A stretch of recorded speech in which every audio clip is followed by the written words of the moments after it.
Technology is a vital part of human history.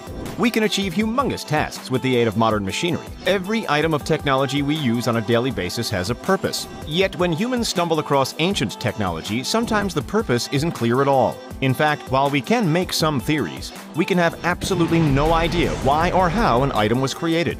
Today we're going to look at some of the antique tech that has stumped scientists across the globe, as well as take a look at how valuable these treasured items might be. Let's get started.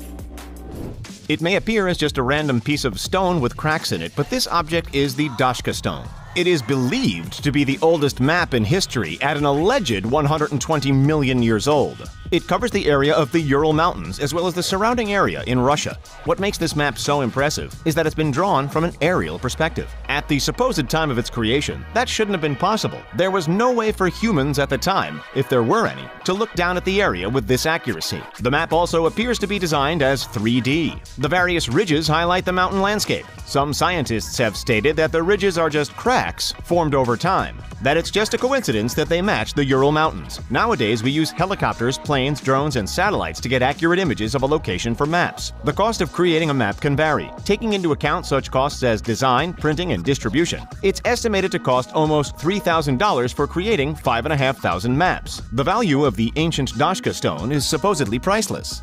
This incendiary weapon has inspired fantasy writers for centuries. Greek fire was created by the Byzantine Empire during the 7th century. It gave them a huge advantage in combat, especially in naval battles, as it tore through the wooden ships easily. If a torch of Greek fire was completely submerged into water, it wouldn't be extinguished when taken out. The process to create this astonishing weapon was a closely guarded state secret. Once many other empires caught wind of its destructive capabilities, they too tried to make a variation. However, it couldn't match the power of the Greek fire. Even today, scientists have tried to replicate the weapon. However, they've been unable to match the capabilities described in ancient texts. Its original recipe has been lost to time. Later on, Greek fire was even used through a pressurized nozzle, effectively creating one of the first flamethrowers in existence. In 2018, Elon Musk's The Boring Company began to sell their own flamethrower for $500. It didn't take long for all of the flamethrowers to be sold out. It's estimated that this sale generated around $10 million for the company.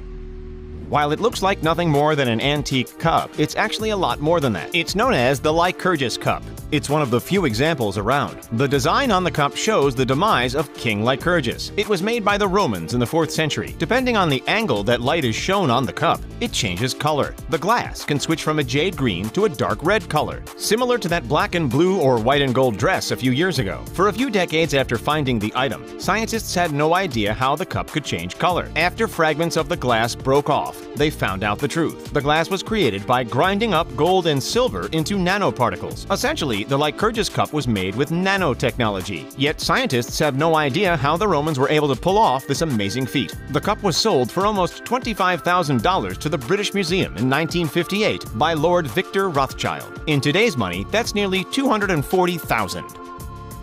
The Nimrud lens was first discovered in Assyrian ruins during 1850 in Nimrud, which is modern-day Iraq. This piece of rock crystals is believed to be 3,000 years old. As for its purpose, well, that's where some scientists have disagreed. Some believe it was used as a magnifying lens. However, the lens doesn't offer too great magnification. Others speculate it was used to help start fires by concentrating sunlight. Yet others believe it could be just a decorative feature. However, the theory with the most backing suggests that the Nimrud lens was used in a telescope for astronomy, which would mean telescopes had been used far longer than when Galileo Galilei first looked towards the sky during the 1600s. With the rarity of the Nimrud lens, its value could be compared to the price of some of the most expensive personal telescopes on the market today. They can go up to $30,000, but since it might be the first of its kind, perhaps it could be closer in value to the James Webb Space Telescope at $8.8 billion. We'll let you decide. The Voynich manuscript was named after the person that found it, Wilfrid Voynich, during 1912. He would later present it to the public in 1915 for good reason. The book is believed to have been made during the Italian Renaissance in the early 15th century by an unknown creator. However, no one knows what the book actually says. It's written in an unknown language. Many codebreakers and cryptographers have tried to decipher it with no luck. The book is also littered with illustrations and diagrams throughout, many of which involve plants, leading to the speculation that that the book may be about pharmacology. It could have been written in code in order to hide it from the church's prying eyes. Many people have claimed to have broken the code, but none have been proven just yet. If you fancy trying to crack the code, Spanish publishers Silo have been selling the rights to create authentic replicas of the manuscript for the price of around $8,700. But if you don't want to spend that much on an exact replica, copies of the book can be found for $20 online. So far, around 170 Ulfbert Viking swords have been found. They're estimated to have been made between 800 and 1000 CE. Yet the technology to make these swords shouldn't have been available for another 800 years. In order to make swords in the Industrial Revolution, iron is heated to 3000 degrees Fahrenheit. The impurities are removed, and carbon is added to make the metal stronger. Heating the iron to this temperature wasn't possible when the Ulfbert swords were made. Instead, the medieval methods were less precise and involved hammering the iron ore in order to remove the impurities. But many of the impurities, or slag, remained. The Ulfbert swords have no impurities whatsoever, and far more carbon than any other sword in that era. Scientists have no idea how the Vikings were able to access such technology. Due to the Ulfbert rarity, they don't turn up at auctions often. But some Viking swords have been sold for nearly $10,000 each. For those interested, buying a sword back in the medieval pyramid would have roughly cost somewhere between $1,000 to $24,000 in today's cash.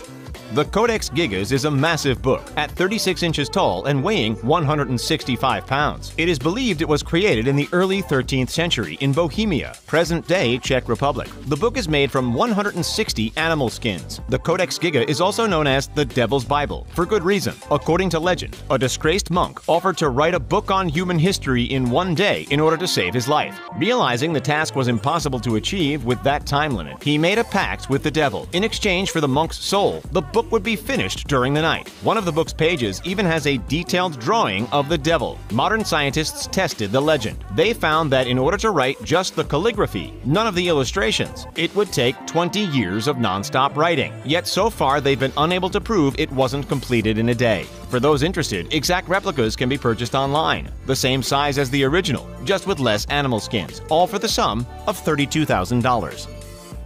Stradivarius violins are some of the most sought-after and rarest violins in existence. They were made by the legendary Italian musical instrument maker Antonio Stradivari in the 17th and 18th century. Today, there are an estimated 600 Stradivarius violins left in the world. Stradivarius violins are stated to be the best in the business. The technique used to create them was a closely guarded family secret that's been lost to time. To this day, many creators have tried to replicate the process, but none have matched the elegance of the Stradivari-created instrument. The violins are thought to have been made with a maple wood infused with a mixture of minerals. Yet the exact wood and mineral combination is just speculation. Regardless, due to the Stradivarius violin rarity, they can often go for millions of dollars. In 2011, as part of a fundraiser for the Japan Earthquake Fund, a Stradivarius violin known as Lady Blunt was auctioned off. It went for a staggering $16 million. One of the most expensive instruments in the world is the Messiah Stradivarius violin. It's valued at an immense $20 million.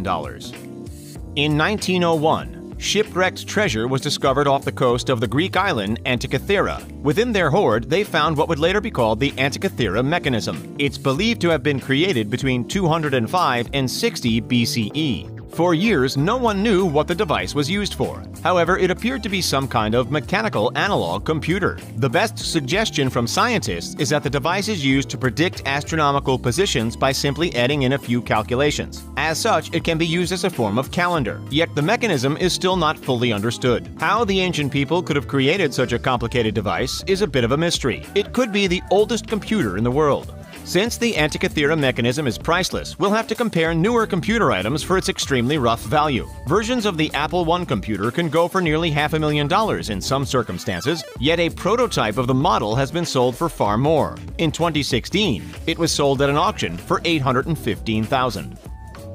Hundreds of these bizarre objects have been found in Roman hoards all over the world. Yet their purpose is completely unknown. Called Roman dodecahedrons, they are often found in stashes belonging to wealthy Romans, leading many to believe that the dodecahedrons must be an expensive item during its time. Some believe that it could be a religious artifact of some kind, maybe even an object used in fortune-telling. The strongest theory is that the dodecahedron is a candle holder. It has many gaps around it that can fit a candle. Further research has discovered wax residue in the gaps of select examples. But since only a limited number of dodecahedrons have evidence of wax, this may not be the correct purpose either. Since the dodecahedrons are found in rich Roman hoards, one of the most valuable is the Hoxna hoard. All the vast treasure that was discovered is valued at around $4.4 million in today's money. And that's it.